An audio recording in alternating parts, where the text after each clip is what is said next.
Do you believe fairies exist? Each day, more people are coming forward with stories of encountering otherworldly beings. Join me, Jo Hickey Hall, on the Modern Fairy Sightings podcast as we hear from people who are ready to share their experiences. Like a tree stump walking, and he walked with this weird gait. I had to take a double take because in front of me were two elf-like goblin-y things.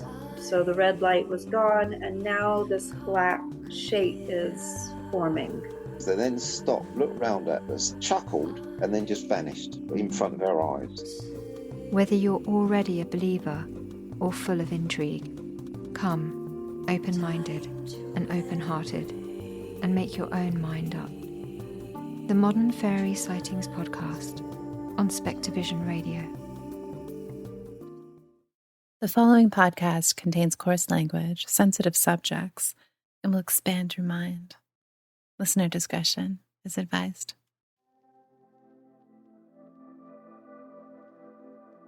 When you picture the universe, what do you imagine? I guess the most common answer would be planets and stars, with the occasional space traveler. But what does this universe really consist of? What happens to all of our energy when we die? Does it float up into space?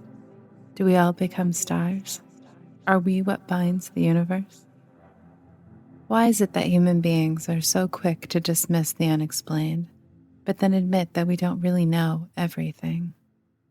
Do we take the time to realize what's around us, or do we exist in it every day, mindlessly?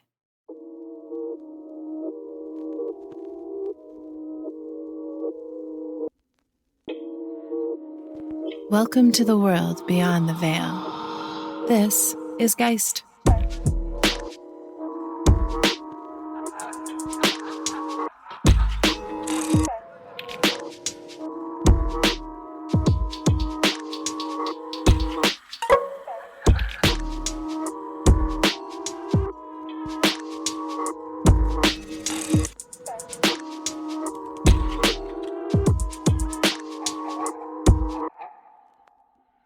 There are people out there that can see past the everyday.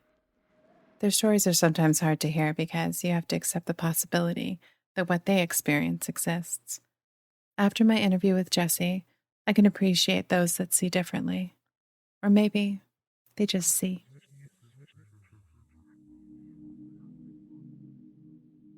Ever since I was young, I've always felt a little different. I know that pretty much everybody can experience that, but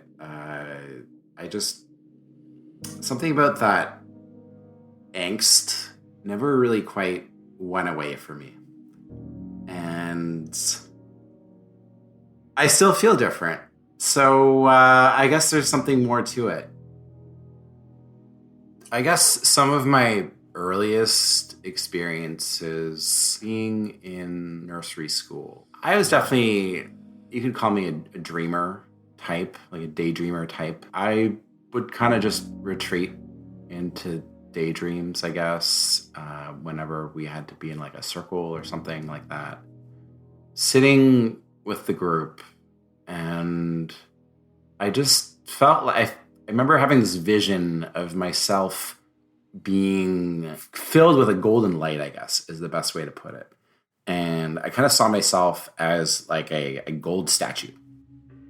I was in junior kindergarten, and I never liked drawing, which is maybe kind of weird for kids. Kids are supposed to love drawing time. But for whatever reason, I wasn't into it. I think I felt frustrated that I wasn't able to express what I was seeing in my head on paper. It wasn't good enough.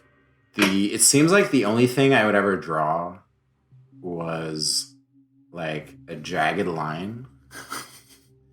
and the teacher would be like, "What are you drawing, Jesse?" And I'm like, "I don't know. An airplane." This would go on, and I would just kind of like draw these like jagged lines, and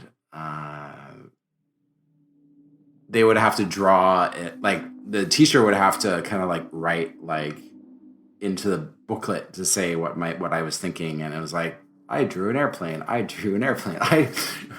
Looking back, I'm like, was I just drawing like UFOs?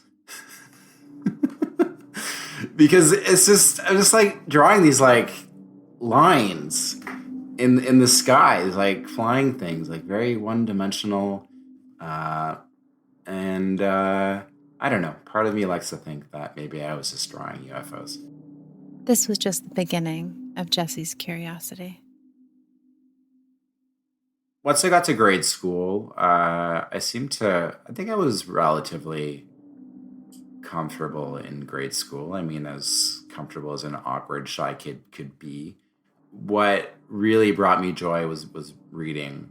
I particularly was drawn to books on UFOs and aliens and folklore and like werewolves and vampires. And the genius thing that brought all these things together is actually the Dewey Decimal System, which is the system that all libraries use.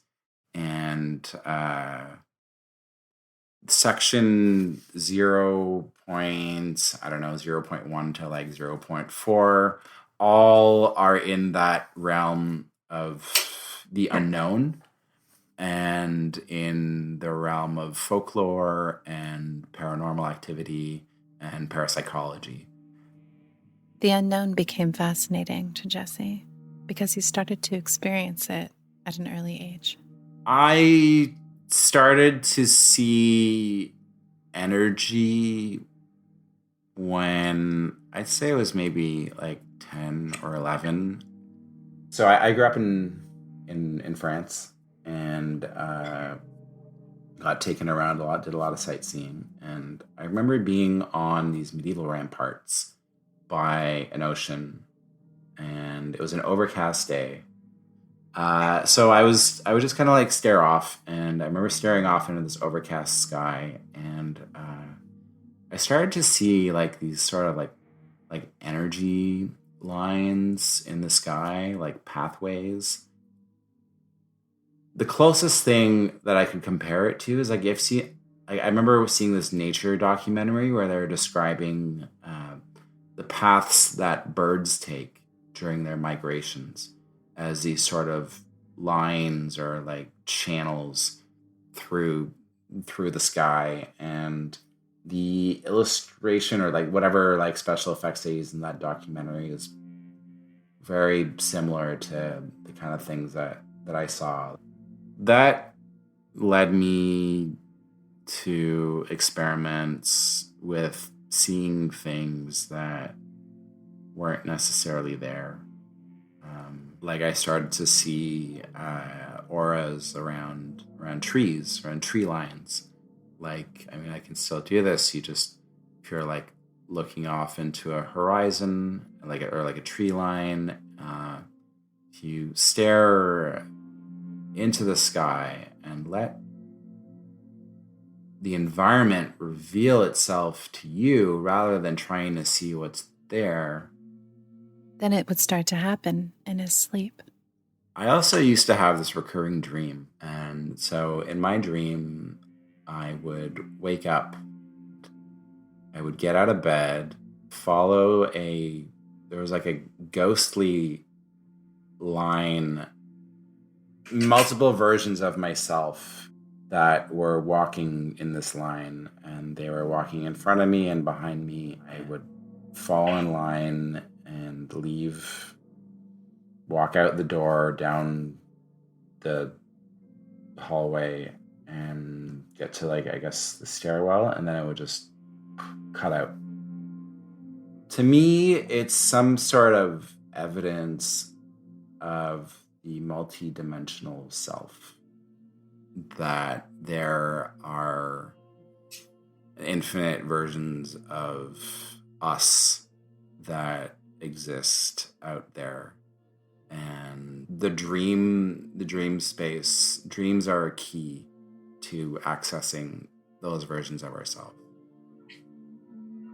After returning from France, Jesse had a hard time finding his normal. After living in France for about 4 years, I came back to Toronto and started life at a new school. I had trouble fitting in again, and I didn't have a lot of friends. I didn't have really great social skills, which is ironic because I'm sort of like super social butterfly now. But at that time, I was fairly withdrawn and misunderstood, and didn't even understand myself very well, probably. And I was stuck at a school where I really didn't know anyone, but I was there for a French immersion program, and I kind of just like sucked it up and went through with it. My last year, I was going into my last year of high school. Kind of had this breakdown. It was like I just couldn't go back to that school. So luckily, I was able to go to a different high school that was still in my area. And that was a life-changing experience in more than one way. It was very cathartic, you could say. For the first time, I had friends, like a friends group of just sort of like outcast weirdos like myself who didn't fit in anywhere. I'd never felt more found, I guess. So I had a crew. We started smoking weed, of course, and this became routine. I'd never experienced anything close to what happened next, and I still haven't experienced anything close. There was something like definitely interesting was happening though. Also, like there was like a bit of a build up for like a month prior. I felt like every time I looked at a clock, like a digital display, the time was always like I was seeing sequences like 12:34 or 4:44 or 1:23 or 11:11. I just felt like there was some kind of message that was trying to come through the universe, like something was trying to communicate with me, and I could not put my finger on it, but it just felt like something was up. Pretty weird, right? Well, it gets weirder. So I sat down with a couple friends and become a fairly seasoned smoker at this point. But then things got weird. I just felt like I was gonna pass out, but I tried to fight it. I felt like there was a sort of like intense rushing in my ears. It was pulling and pulling and pulling, and I was kind of a fighter, and I'm like, I'm not gonna let go, I'm not gonna let go, I'm not gonna let go until I just couldn't fight it off anymore. And as I did, it felt like this sort of like slingshot effect happened. And next thing I knew, I was way up in space.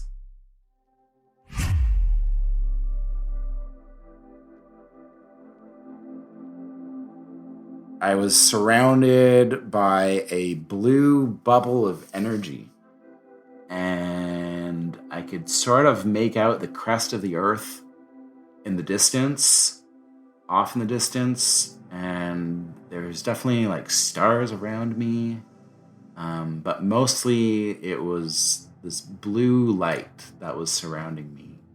The light had a message, and the message was that everything was in its right place, and that nothing could change this, and that no matter where you are in life, no matter what actions you take, you are on the right path, and there's nothing that can shake that. This deep feeling of connectedness, that we're all together, we're all connected, that all is one, like this like mystical oneness, that I later got to know. That was a very intense moment. It felt like it lasted forever, it felt like an eternity. And then next thing I knew, I was back in my body.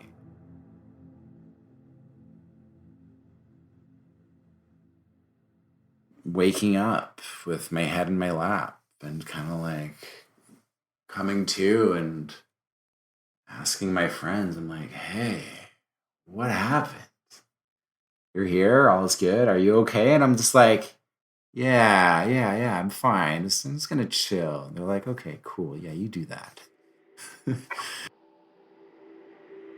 Upon his return from this experience, Jesse found that his mind was altered and he could see a little bit more. One of the friends gets back to the story that she was telling, and the weirdest thing was happening. I was listening to the story. I was still kind of connected to that experience that had just happened. And kind of like, it was like this deja vu experience, but like an extended deja vu where I could it was taking me into the future, but only by like a few moments. Like I would kind of zone out, like kind of like ride that wave, and then I would kind of tune into the story that my friend was telling. He started to predict what his friend would say next. Haven't I heard this story? Haven't you told us this before? And she's like, no. I'm like, okay, well, doesn't this happen? And then she's like, yeah. And then she's like, well, did this happen? She's like, yeah. And then like, what about this? And she's like, yeah, but I've never told you this thing. Like, this is really weird. I'm like, yeah, I don't know. Like, and everything kind of seemed like it had this sort of like old-timey kind of feel. I was sort of like seeing into people, but like seeing like this old-fashioned version of them. I don't know what to make of that. But I was definitely picking up on something that was not usually there. As open as I am, I'm still very much a skeptic in the sense that I don't know what's real. I don't know what the lines are between reality and imagination. I think it's a very fine line. I think that the power of imagination is very strong, and that if you get enough people together that believe in one thing, you can make it real.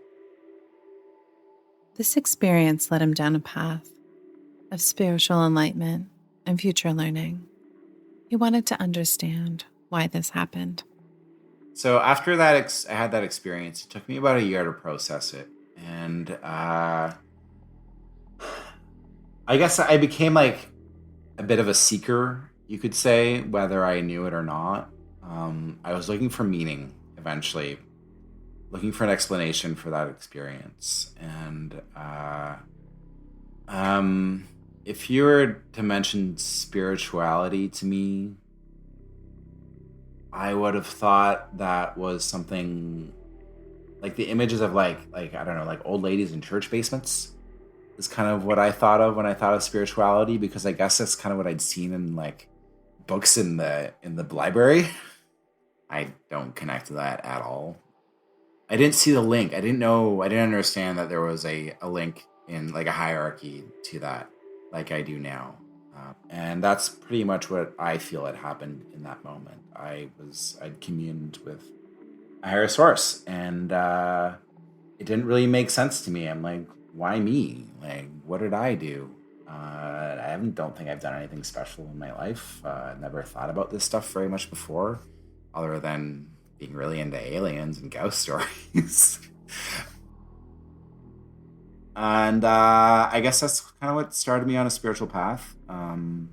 I really liked, I felt very drawn to the Tao, like the Tao Te Ching. That was probably the first book of Eastern spirituality, or spirituality in general, that I had read. I was reading up on Zen Buddhism, and in Zen Buddhism, there's an experience that you can have called a Satori, They call it seeing yourself nature, or an experience of witnessing your connection to the universe. And there's many ways to experience that. You can go out and have a walk in nature and just things can feel nice and you feel like, oh, yes. You can have, I guess, more profound experiences, like something I experienced. That experience, that spontaneous out of body experience that I had that drove me to take those courses in the first place, well, absolutely. Yes, I was definitely looking for answers. But I mean, it's also following my passions. Like, it's just what I was interested in. Like, it opened up so many things that started making more sense to me in my life after that. It was like, yes, it's all interconnected. A very, very strong conviction that there is much more out there than what we believe and can see with our eyes. Unbeknownst to Jesse, the things that he couldn't see were about to make themselves very real. A few years later, I was in bed, and I had been out with some friends earlier, and so I woke up a couple hours later. When I woke up, I looked up, and I saw that there was this creature that was hovering over my bed. I know this sounds crazy. It looked like a spider. That's the best way to describe it. It had like a main central body, and it had these like dangly, like tentacle-like legs, and it had a head. And it wasn't like you could see like its skin and its eyes, but it was made up of like a smoke, like a dense, smoky, vibrating energy. I could still make out in the dark that there was a density to this creature, and it really freaked me out. I didn't know what to make of it. He then thought he may have accidentally conjured something. Point in my life, I'd gotten deep into meditative practices, altars. I had my crystals. I was actively setting intentions and lighting incense and doing all that kind of stuff, performing rituals. But I never consciously sort of called on a... I didn't ask for this. I was really surprised and a little scared. And I eventually, I guess I shut my eyes because I was like, know what else to do. Like, how long can you stare down, stare something like that down for? I guess it's like, oh God, I need to take a break from this. And I closed my eyes, and when I opened them again, the thing was gone. And that was it. But not all of his experiences were dark and scary.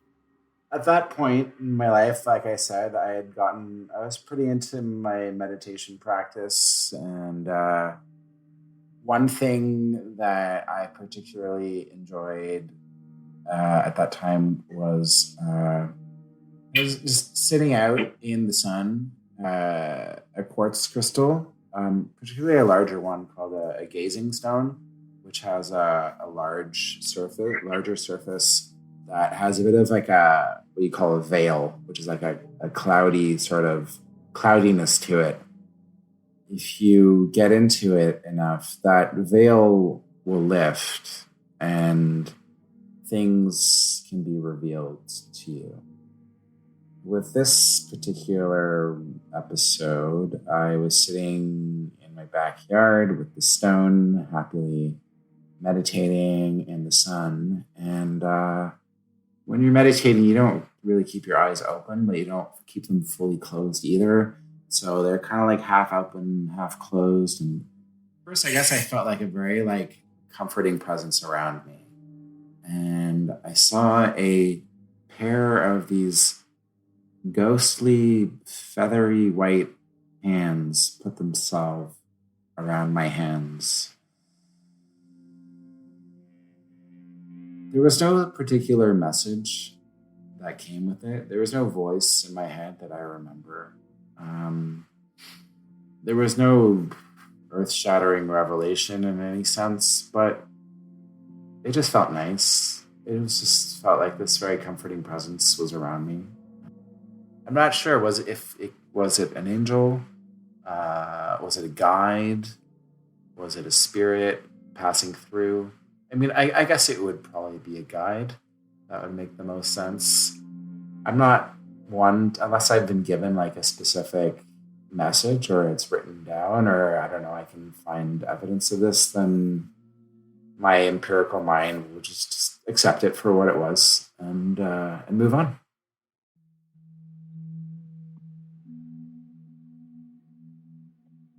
But then things did get dark and scary.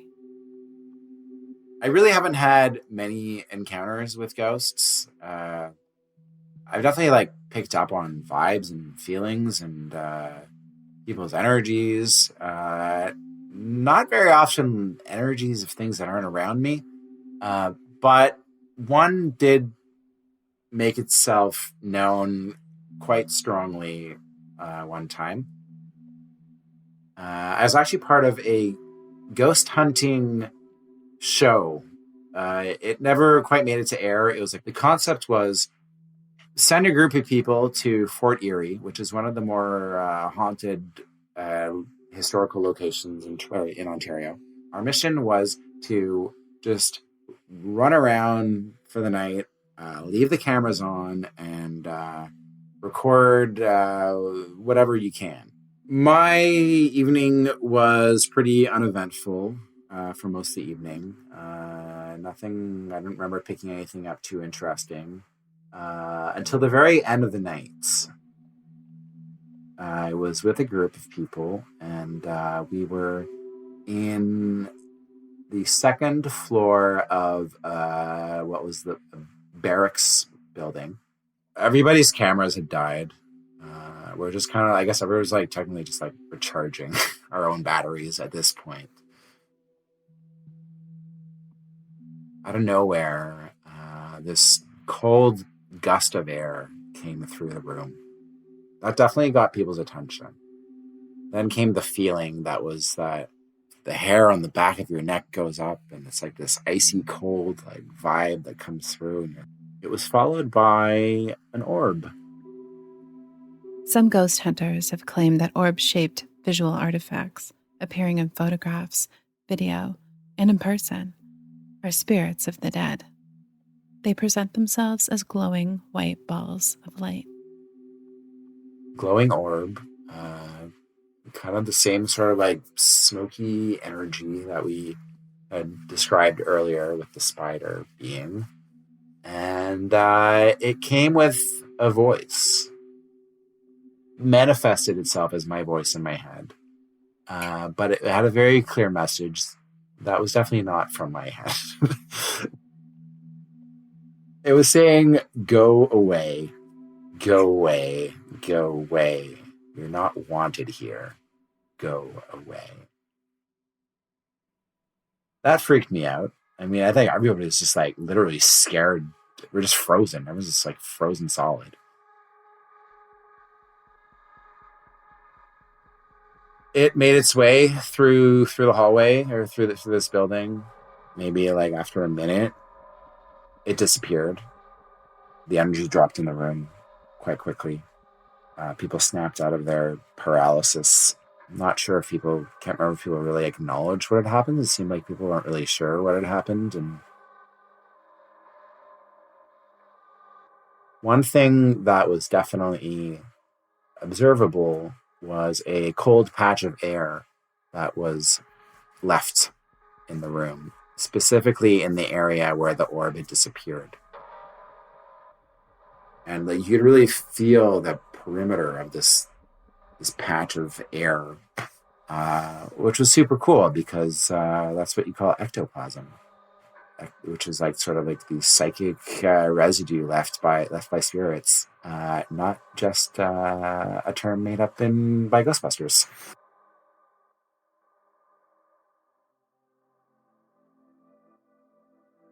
I don't tell everyone about this story because not because people will think I'm weird, but because I don't want it to come from a place of like ego, to say like, oh, look at me, I'm so cool, I've had all these encounters. And like, I think you have to stay really humble and modest about it. And for me, I'm an observer, and it's just nice to be recognized. Or fact, I'm confident in knowing that there's something else out there. I'm not saying I know what it is. I'm not saying I know the boundaries of the universe. I mean, I think it's like limitless. I feel it's just nice to have confirmation. I can kind of tell who knows what's up and who doesn't know what's up. It's sort of like a spiritual street sense. Like, all I know is what I know and what I've experienced and what my truth is and what my faith is. And I think it serves me well. No matter what your truth is, please don't close your mind to the possibility of something else. It's easy to become trapped on the Ferris wheel of life.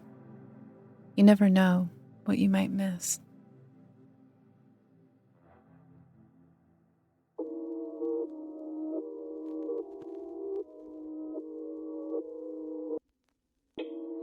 If you have a story you've been hiding, submit it to us at geist.podcast.com. Geist is written and directed by me, Danielle Matar.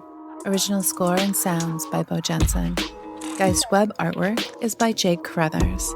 Special thanks goes to Jesse Ship. Follow us on Instagram at Geist_podcast. And don't forget to subscribe and rate Geist on Apple Podcasts. It makes it easier for people to find us. Thank you so much for listening. And until next time, sleep tight.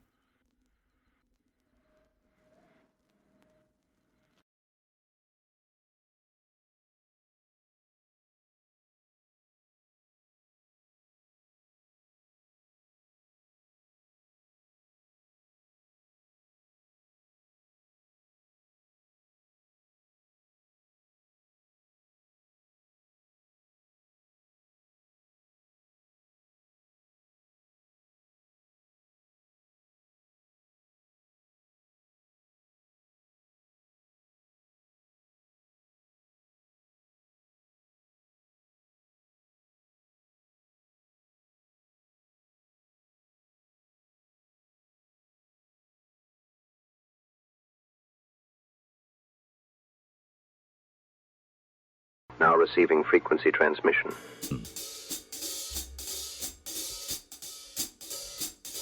A padlock, right? You and I look at a padlock that's on like a locker, and it's got the dial, and there's like 3 numbers, right? And the first number you have to hit it, and the second number you have to go around and pass it once and hit the second number. Then the third number is where the thing unlocks, right? We put so much like onus on that number, the numbers. But if you like scrape those numbers off and replace them with like emojis or with Arabic or dots or something, it's basically all doing the same thing.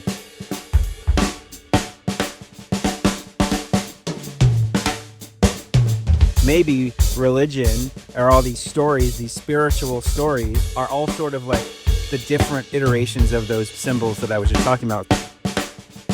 One is numbers, one is emojis, one is glyphs, one is dots, but it's all kind of operating completely the same underneath. And that's just basically giving people symbols or stories or guide rails or guideposts to sort of like get them there.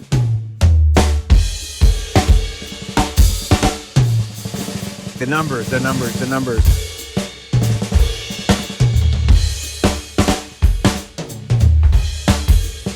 It's all doing the same shit underneath, unlocking the things. And those 3 things that you have to hit are one unlocks the gears and that lock opens up. And what is that lock? I don't know. That's a different question. I'm not answering that one. Transmission complete. Stay tuned to Spectrovision Radio. Stay.